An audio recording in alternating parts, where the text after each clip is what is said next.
Hello guys, तो next अपन बात कर रहे हैं डिजीज का नाम है ब्रोंकिक्टेसिस।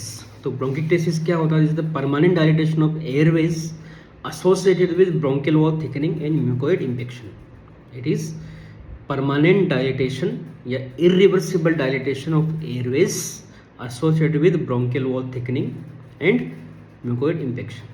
ठीक है, तो एक्सरे की मैं बात करूँ, एक्सरे के अंदर यूजुअली नॉन स्पेसिफिक होता है या फिर सिस्टिक टाइप ऑफ ब्रोंकिक्टेसिस आपको जो हाइलम उसके आसपास में आपको सिस्टिक पैटर्न थोड़ा सा मिल सकता है, तो आप डाउट करोगे कि ब्रोंकिक्टेसिस हो सकता है। लेकिन एक फाइब्रोटिक स्टेज आ गई, ऑब्वियस आ गया, तो आपको सिस्टिक मोला आराम से दिख जाएगा।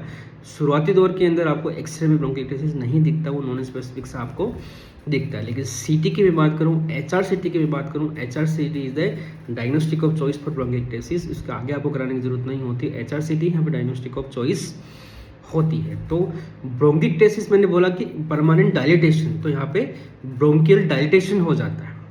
ठीक है, तो कुछ साइंस यहाँ पे डेवलप होते हैं ब्रोंकियल डायलिटेशन से, या फिर बोलो कि जो ब्रोंकिटिस के टाइप्स है, मॉर्फोलॉजिकल टाइप्स है, उसके अकॉर्डिंग भी यहाँ पे साइन डेवलप होते हैं। तो टाइप्स के अकॉर्डिंग ही मैं आपको साइंस के बताते जाऊँगा। ठीक है, यस, तो आप देख पा रहे होंगे ब्रोंकियल डायलिटेशन मतलब डायलिटेशन भी इतना हो गया कि यहाँ पे जो ब्रोंको आर्टेरियल रेशो है, यूजुअली क्या आर्टरी की साइज ब्रोंकियल जो ब्रोंक्यूल्स होते हैं उनकी साइज से बड़ी होती है, लेकिन यहाँ पे ब्रोंकस की साइज ज़्यादा हो गई है, तो आर्टरी साइज नहीं बढ़ी, आर्टरी उतनी है। तो यहाँ पे ये ब्रोंकस आपको दिख रहे होंगे रेड एरो में, जो रेड एरो में दिखा रखे हैं वो ब्रोंकस है, और जो ग्रीन एरो दिख रहे हैं वो आर्टरी है। तो ऐसे लग रहा है जैसे एक रिंग हो और यहाँ पे उसका डायमंड हो। Diamond is presenting like an artery and ring is presenting like a bronchus, जो डायलेटेड ब्रोंकस है वो। तो इसको अपन क्या बोलते हैं? Already you know it, signet ring sign. तो सिग्नेट रिंग साइन यहाँ पे इसको बोला मैंने जब dilatation of bronchus greater than 1.5 times of adjacent pulmonary artery. ठीक है, पल्मोनरी जो सेकेंडरी पल्मोनरी नोबल की स्ट्रक्चर मैंने बताई थी, तो ब्रोंकस के साथ में सेंटर में कौन होता है? पल्मोनरी आर्टरी की ब्रांच होती है।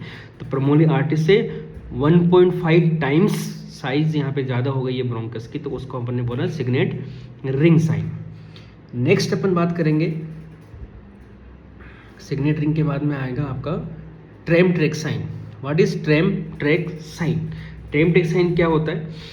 थिकन्ड नॉन टेपरिंग या फिर parallel wall of cylindrical bronchiectasis. ये सिलिंड्रिकल टाइप ऑफ ब्रोंकिक्टेसिस आपको दिख रहा होगा, ये दिखा रखा है मैंने, नॉर्मल है। यहाँ पे देखिए ये ब्रोंकस से ब्रोंकियल डिवीजन है, यहाँ पे नॉर्मल ब्रोंकियल डिवीजन आपको दिख रहा होगा।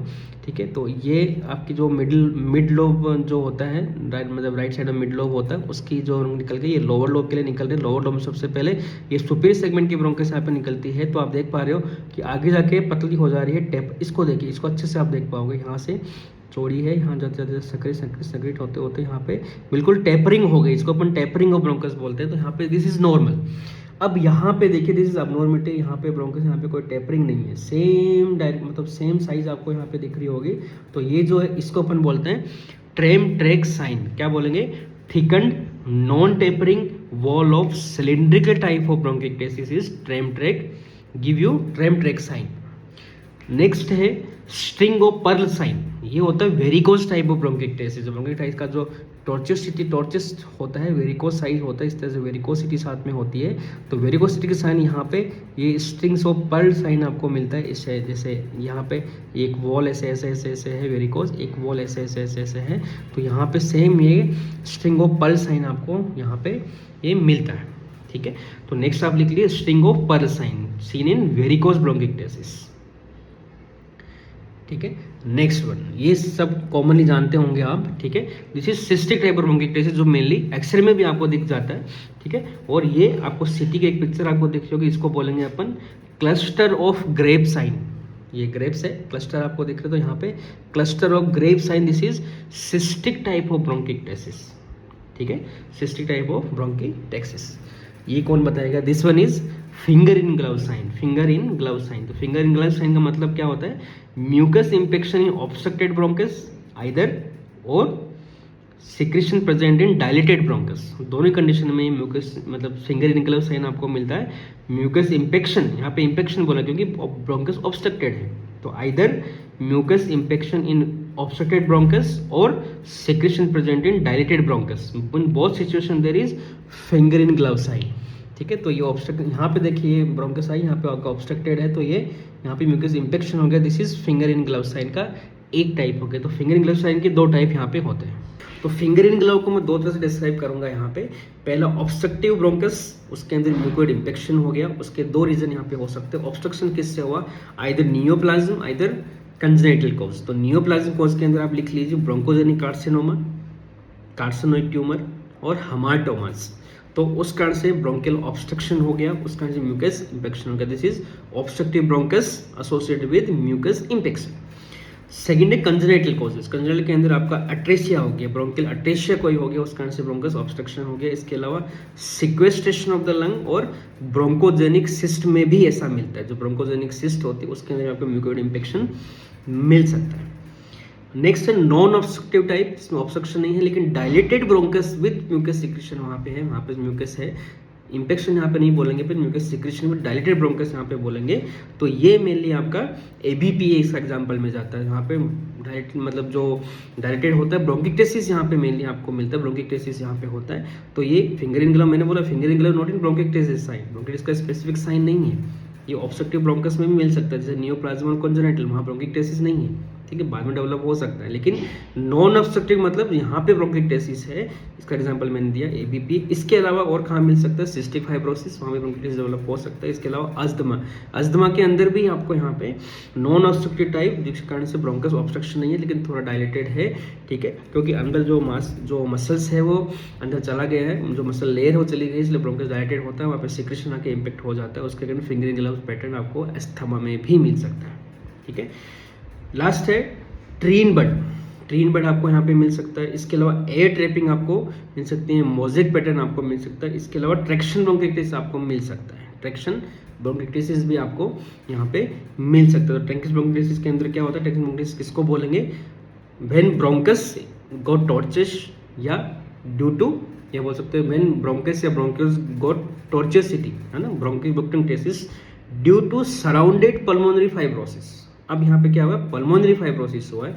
तो पल्मोनरी फाइब्रोसिस के बाद में जो ब्रोंकस है वो ट्रैक्शन के कारण खींच गया, तो वो डिस्टोर्टेड हो गया, उस कारण से आपको ब्रोंकिक्टेसिस यहाँ पे मिल रहा है। इसको अपन ट्रैक्शन ब्रोंकिक्टेसिस बोलते हैं। काम सुना था आपने, अभी मैंने बताया था लास्ट वीडियो के अंदर, इसको बोला मैंने यूआईपी पैटर्न। यूआईपी पैटर्न के अंदर कंसिस्टेंटली या इनकंसिस्टेंटली दोनों हो सकता है, हो भी सकता है, नहीं भी हो सकता। ट्रैक्शन ब्रोंकिक्टेसिस आपको मिलता है। इसके अलावा पोस्ट ट्यूबरकुलर आपको ट्रैक्शन ब्रोंकिक्टेसिस मिल सकता है, क्योंकि वहाँ पे भी फाइब्रोसिस होता है। ऐसे अदर डिजीजेस जैसे मैंने फाइब्रोटिक एचपी बोला, उसके अंदर भी ट्रैक्शन ब्रोंकिक्टेसिस हो सकता है। ट्रैक्शन ब्रोंकिक्टेसिस कॉमनली किस में मिलेगा, आपसे याद रखो, जहाँ पे फाइब्रोसिस होगा। तो डिजीज जो फाइब्रोसिस करती है उसके अंदर आपको ट्रैक्शन ब्रोंकिक्टेसिस देखने को मिलता है, ठीक है। नेक्स्ट अपन बात करें, how you divide bronchiectasis according to location. तो लोकेशन के हिसाब से जो ब्रोंकिक्टेसिस का डिटेक्शन होता है, या बोल रहे लोकेशन के हिसाब से ब्रोंकिक्टेसिस देख पा रहे हो तो कहाँ कहाँ होता है। तो मेनली ब्रोंकिक्टेसिस को कैसे डिवाइड करोगे, पहला फोकल ब्रोंकिक्टेसिस, आप लिख लीजिए फोकल ब्रोंकिक्टेसिस एंड डिफ्यूज ब्रोंकिक्टेसिस, ठीक है। फोकल के एग्जांपल में क्या किया जाएगा, congenital bronchial अट्रेसिया, congenital bronchial अट्रेसिया। Second extensive compression, कोई बाहर से कंप्रेशन हो रहा है तो भी ऐसा हो सकता है। एंडोब्रोंकियल मैलिग्नेंसीज, मतलब अंदर या एंडोब्रोंकियलिटी के अंदर भी ऐसा हो जाएगा, एंडोब्रोंकियल मैलिग्नेंसीज। ब्रोंकोलिथियासिस, ब्रोंकस के अंदर कैल्सिफिकेशन हो गया, broncholithiasis. Long standing foreign body, long standing foreign body हो तो भी आपको ऐसा मिल सकता है।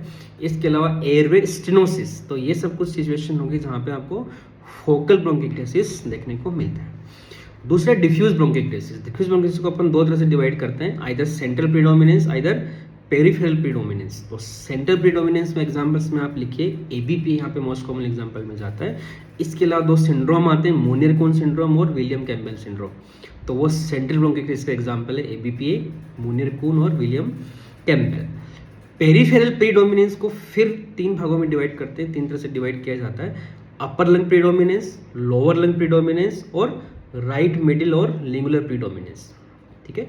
अपर लंग प्रीडोमिनेंस या मतलब upper part of the lung involve है, या फिर lower part of the lung involve है, या फिर तीसरा राइट मिडिल लोब और लिंगुलर। राइट साइड में मिडिल लोब होता है, इधर उसका जो मतलब राइट मिडिल लोब का जो एनालोगस होता है वो लिंगुलर होता है, तो इधर वो लिंगुलर। तो उसका एग्जांपल आपको जाता है एटिपिकल माइकोबैक्टीरियल इन्फेक्शन, जो लेडी विंडरमेयर सिंड्रोम आपने सुना होगा, जो लिंगुलर को एटिपिकल एंटीएम अफेक्ट करते हैं, एंटीएम वाले जो अफेक्ट करते हैं लेडी विंडरमेयर सिंड्रोम होता है। इसके अलावा इमोर्टल सीरिया सिंड्रोम, ठीक है, इमोर्टल सीरिया सिंड्रोम और राइट मिडिल लोब सिंड्रोम, जिसको अपन ब्रूक सिंड्रोम भी बोलते हैं, वहाँ भी आपका ब्रोंकिक्टेसिस हो सकता है। नेक्स्ट दो बच गए upper lung predominance and lower lung predominance. तो अपर लंग प्रीडोमिनेंस में आप लिखिए cystic fibrosis. Cystic fibrosis upper lung को इन्वॉल्व करता है, ना कि लोअर को। अपर लंग सार्कोडोसिस मैंने आपको बताया था, अपर और मिड जोन, या अपर लंग को, अपर मिड जोन मतलब अपर लंग को इन्वॉल्व प्रीडोमिनेंस मेनली होता है। पोस्ट रेडिएशन फाइब्रोसिस ये भी अपर लोब को इन्वॉल्व करता है। ट्यूबरक्लोसिस आपको पता ही है अपर लोब में मेनली इन्वॉल्व होता है, तो फाइब्रोसिस भी वहीं मेनली होगा। इसके अलावा क्रोनिक एचपी, ये भी मैंने बताया था कि बेजल यहाँ पे स्पेयरिंग होती है, लोअर लोब इन्वॉल्व मतलब नहीं होता है एचपी के अंदर मेनली। ठीक है, एक जगह मैंने बोला होगा कि बेजल नहीं है, वो मेनली अपर लोब इन्वॉल्वमेंस यहाँ पे होता है क्रोनिक एचपी। यहाँ पे एपेक्स पे ही आपको लास्ट वीडियो के अंदर एपेक्स पे ही मैंने आपको एक तरह से ब्रोंकिक्टेसिस दिखाई दिया था, मतलब टिपिकल नहीं होता और टिपिकल हनीकोम्बिंग में यहाँ पे नहीं होती, लेकिन क्रोनिक एचपी आपका ब्रोंकिक्टेसिस डेवलप कर सकता है। यहाँ पे ट्रैक्शन ब्रोंकिक्टेसिस होगा mainly upper lobe predominance. Lower lobe predominance में आप लिखिए पहला इडियोपैथिक। प्रीडोमिनेंस कई बार इडियोपैथिक भी होता है। इसके अलावा पोस्ट इन्फेक्शियस जैसे किसी ने एस्पिरेट कर लिया, एस्पिरेशन पोस्ट एस्पिरेशन न्यूमोनिया हो गया, इन्फेक्शन हो गया, उस कारण से आपको रिपीटेड एस्पिरेशन से आपको ब्रोंकिक्टेसिस बाद में डेवलप हो सकता है। एक्यूट वाले में नहीं होगा। क्रोनिक जो एस्पिरेशन होता है, जो माइक्रो एस्पिरेशन होते हैं, उनके अंदर मेनली देखने को मिलेगा। इसके अलावा फाइब्रोटिक लंग डिजीज, जैसे यूआईपी पैटर्न मैंने बताया था कि बेजल प्रीडोमिनेंस होता है, एनएसआईपी पैटर्न होता है, बेजल प्रीडोमिनेंस होता है। इनके अंदर जो ब्रोंकिक्टेसिस मिलता है वो यहाँ पे आपको लोअर लोब प्रीडोमिनेंस वाला मिलेगा। इसके अलावा दो एग्जांपल और हो गए। पोस्ट ट्रांसप्लांट रिजेक्शन, जो जीवीएसडी मैंने अभी बताया था, पोस्ट ट्रांसप्लांट रिजेक्शन जो होता है उसके अंदर भी आपको ये मिलता है। इसके अलावा हाइपो गामा ग्लोबुलिनीमिया, इसके अंदर पे आपको ब्रोंकिटिस मिलेगा, वो लोअर लोब वाला मिलेगा। तो ब्रोंकिटिस कैसे डिवाइड किया अपन ने, फोकल और डिफ्यूज। फोकल के एग्जांपल मैंने आपको बताया, मेनली कंजर्टल एग्जांपल होते हैं, इसके अलावा फॉरेन बॉडीज होती है। डिफ्यूज के अंदर पेरिफेरल और सेंट्रल। सेंट्रल के अंदर आपके तीन एग्जांपल जाएंगे, एबीपी, मुनिर कुन और विलियम कैम्पबेल। पेरिफेरल को मैंने डिवाइड किया upper lung predominance, lower lung predominance and right middle और लिंगुलर प्रीडोमिनेंस। ठीक है।